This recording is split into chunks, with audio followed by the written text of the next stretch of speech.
ઋષિ જન્મ પૂર્ણ થયો. એટલે ઋષિ ભગવાન છે ને એના પ્રાગટ્યની સાથે સાથે શિવ પુરાણમાં અલગ કથા છે. ભગવાન ઋષિ જન્મ લીધો ને એટલે ભગવાન મહાદેવજી શલભ અવતાર કિન્નરનો અવતાર લીધો. અને ભગવાન ઋષિનું ક્રોધ શાંત નતો થતો એટલે ભગવાન ઉપાડી લઈ ગયા. મહાદેવજી ઋષિને ઉપાડી લઈ ગયા. આવી કથા શિવ પુરાણ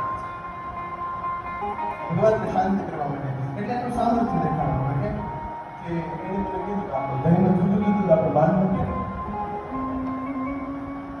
બહુ સાચો પ્રશ્ન છે, સચોટ પ્રશ્ન છે.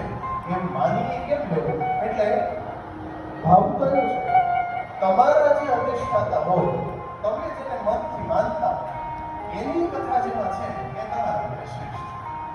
પછી ગણપતિને માનતા હોય તો ગણેશ પુરાણને વળગીને ચાલો. તમે વૈષ્ણવ છો તો ભગવતને વળગીને ચાલો. તમે શૈવ છો ભગવાન શિવ પુરાણને વળગીને ચાલો. એક અનુસંધાને ચાલો. તમારા ઈષ્ટની મહિમાનું જેમાં કોઈ દેવી પાસે છે તો દેવી વાતો છે એને અનુસંધાને ચાલો. તમારા ઈષ્ટની જેમાં મહત્તા છે, તમને જેની અંદર ભાવ પ્રગટ થાય છે એને શ્રેષ્ઠ માનીને ચાલો. અને